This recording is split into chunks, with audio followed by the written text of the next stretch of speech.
The Gamekeeper.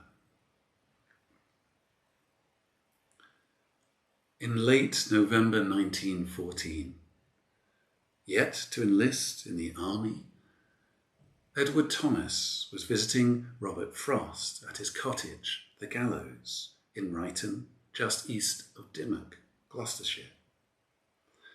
The friends were strolling in the wood behind Frost's home when they were intercepted by the local gamekeeper, who challenged their presence and told the men bluntly to clear out.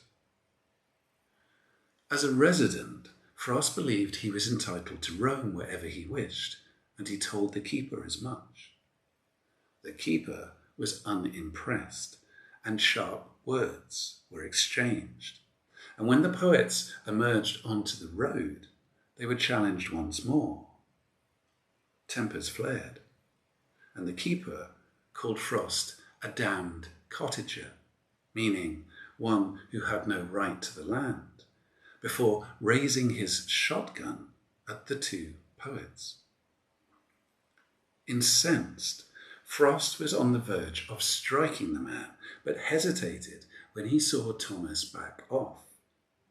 Heated words continued to be had, with the adversaries goading each other before finally parting, the poets talking heatedly of the incident as they walked. Thomas said that the keeper's aggression was unacceptable and that something should be done about it. Frost's ire peaked as he listened to Thomas.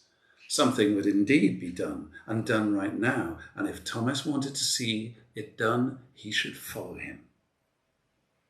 The men turned back, Frost angrily, Thomas hesitantly. But the gamekeeper was no longer on the road. His temper wild, Frost insisted on tracking the man down, which they did to a small cottage on the edge of a coppice. Frost beat upon the door and left the startled keeper in no doubt as to what would befall him if ever he were to threaten him again or bar him access to the preserve. Frost repeated his warning for good measure, turned on his heels and prepared to leave. What happened next would be a defining moment in the friendship of Edward Thomas and Robert Frost, and would plague Thomas to his dying days. The keeper, recovering his wits, reached above the door for his shotgun and came outside, this time heading straight for Thomas, who, until then, had not been his primary target. The gun was raised again. Instinctively, Thomas backed off once more, and the gamekeeper forced the men off his property and back onto the path, where they retreated under the keeper's watchful eye.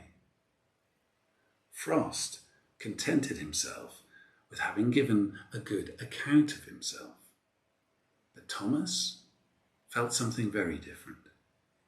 He wished that his mettle had not been tested in the presence of his friend. He felt sure that he had shown himself to be cowardly, and he suspected Frost of thinking the same.